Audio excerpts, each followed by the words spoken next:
claque. Pessoal, voltamos e, bom, inciso 11, vamos começar a tratar das inviolabilidades. Dois incisos que fazem parte desse nosso bate-papo, dois incisos importantíssimos.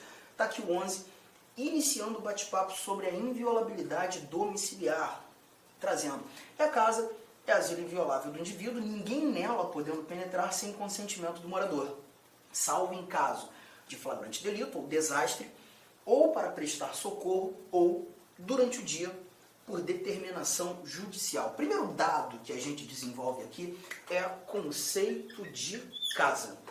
Conceito de casa, tá? É importante lembrar que casa não é apenas a sua residência. Casa, no âmbito do direito constitucional, é muito mais amplo que apenas uma residência. E aí eu queria muito que você já pegasse aí a sua caneta e anotasse um valor muito importante sobre o que devemos entender sobre casa. Casa é todo e qualquer compartimento habitável, desde que seja privado, cuja a necessidade de se pedir autorização para ingresso.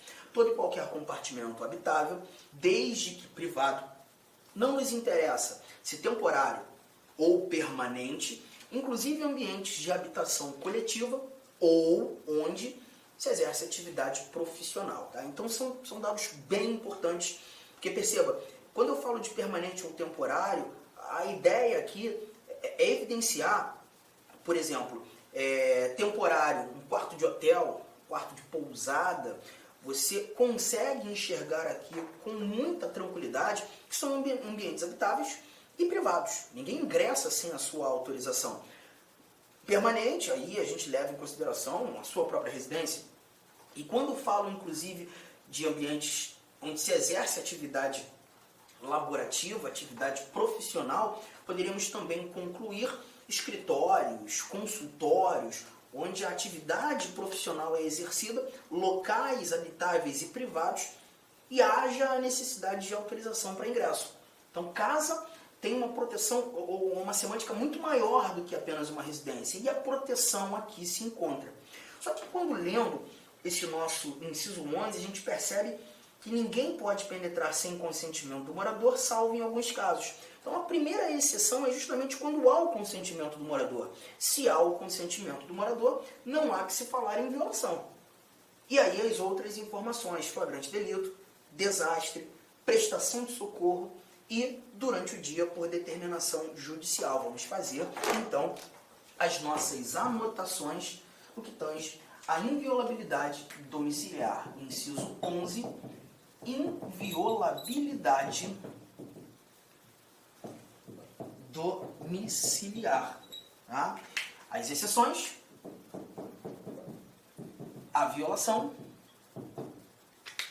o flagrante delito,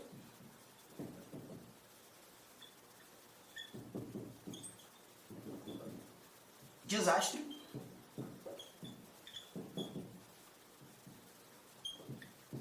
prestação de socorro e a ordem judicial. Flagrante delito, né? Temos um crime ocorrendo naquele determinado momento. Há o crime sendo ali praticado em estado de flagrância. Então a ideia é, posso entrar. E não haverá nenhum tipo de violação nesse cenário. Né? Uma perseguição que está acontecendo e aquele agente policial ou aqueles policiais estão em perseguição, o indivíduo entra em sua residência, o ingresso é a ideia do flagrante. O desastre, a prestação de socorro, nesses três primeiros casos, importante nós lembrarmos que o ingresso ele pode acontecer em qualquer horário, seja de dia, seja à noite. Todavia, quando tratando da ordem judicial, aqui a gente visualiza a própria Constituição determinando durante o dia. E aí um cuidado que você tem que ter. Né? A gente usou por muito tempo, né, duas teorias que definiam o que deveríamos entender como dia. Né? A primeira, a teoria objetiva, que sintetizava um horário de início e um horário de fim. Entendíamos como das 6 às 18. E quando digo entendíamos, Digo, a doutrina assim apontava, né? Das 6 às 18. Essa recomendação ela muda a partir da lei, da alteração da lei de abuso de autoridade, que definiu expressamente os horários específicos de início de dia e de fim. Hoje, o nosso entendimento deve ser dia como das 5 às 21 horas. Das 5 às 21 horas. Se assim não for citado das 5 às 21, das 5 às 20h59. Mas você vai perceber com clareza que, nesse caso, há um apontamento legal estabelecendo efetivamente o que é durante o dia. Então das 6 às 18 eu esqueço. Na realidade, a doutrina trazia esse horário justamente pela falta de uma informação prevista expressamente em lei. Hoje, a gente já afasta a doutrina pela aplicação de algo expresso em lei. Tá? E ainda quando não existia esse valor expresso, nós também encontrávamos uma teoria subjetiva, né, muito usada em julgados, o próprio Supremo Tribunal Federal, entendendo o dia como da aurora ao crepúsculo, em outras palavras, buscando ser um pouco mais informal, enquanto existir a luz do sol. Mas hoje é isso que você vai guardar. Tudo bem? Um outro ponto importante, e é uma orientação do Supremo, é a ideia do flagrante delito. Né? O cuidado que a gente tem que ter é que quando o flagrante delito é configurado e há o ingresso em casa, né, alheia, a ideia é justamente, e é uma exigência do Supremo, por orientação jurisprudencial, aqueles agentes policiais, quando frente à autoridade policial, a posteriori ao ingresso, eles justifiquem por escrito os motivos pelos quais entraram. Há uma exigência hoje jurisprudencial que essa justificativa seja feita sob pena de nulidade da prisão.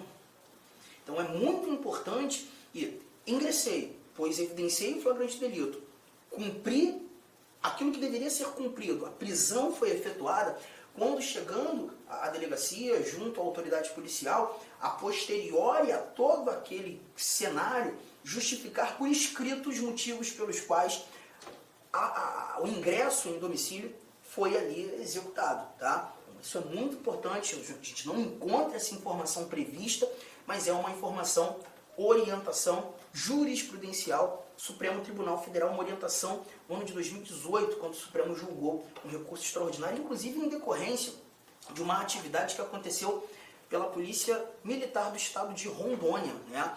Pararam uma caminhonete, né, na rua e dentro dessa caminhonete eles deflagraram substâncias ilícitas, ali tinha entorpecentes, e aí aqueles agentes policiais simplesmente perguntaram de onde o indivíduo vinha, e ele diz que vinha de uma determinada residência. Os policiais foram até lá, entraram sem ordem judicial, mas encontraram um quantitativo gigantesco de tráfego, né, de entorpecentes ali dentro.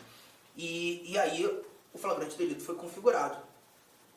Nesse episódio, o Supremo Tribunal Federal acabou sendo provocado depois de toda uma tramitação de processo, buscando inclusive ter do Supremo que essa atividade policial ela foi arbitrária, que deveria tornar nula a prisão.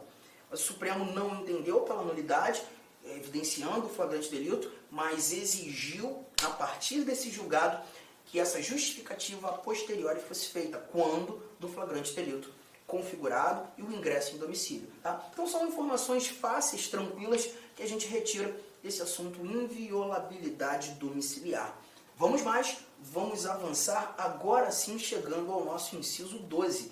Esse aqui acaba dando um pouco mais de trabalho.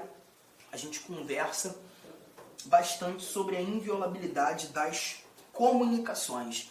E aí o inciso 12 já traz pra gente essa informação aqui prevista. Vamos lá? Diz o seguinte, ó, é inviolável o sigilo da correspondência, das comunicações telegráficas, de dados, das comunicações telefônicas, salvo no último caso por ordem judicial, nas hipóteses e na forma que a lei estabelecer para fins de investigação criminal ou instrução processual penal. Primeira coisa que eu vou fazer já será apresentar aqui as comunicações que foram categoricamente protegidas no âmbito da inviolabilidade das comunicações.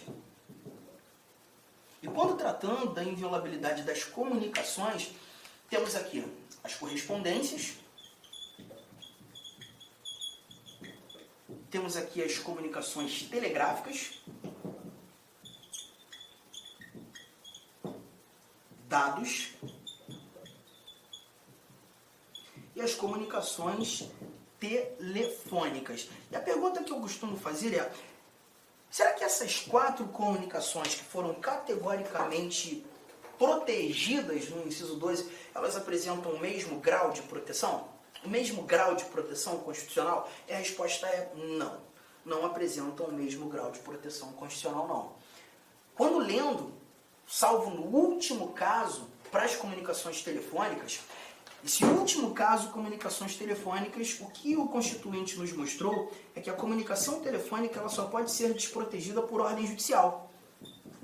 E aí a pergunta: ordem judicial consegue desproteger as comunicações telefônicas. Mas será que uma ordem judicial terá o condão, a capacidade de desproteger as 3 primeiras comunicações? E a resposta é sim. Só que quando tratando de comunicação telefônica, uma interceptação telefônica ela só pode acontecer por meio de ordem judicial.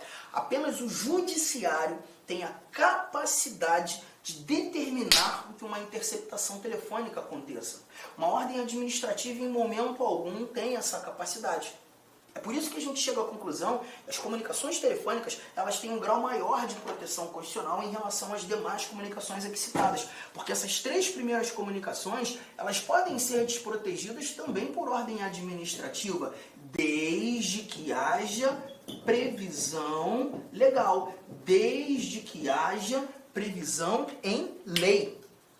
Por exemplo, a gente tem uma lei, a 7.210, de 1984, que é a famosa LEP, a Lei de Execuções. Inicialmente eu quero pedir licença aos seus estudos, pois interrompi, mas esse vídeo é um vídeo demonstrativo do nosso curso completo, ponto a ponto, 100% focado no concurso de Astolfo Dutra do município para o cargo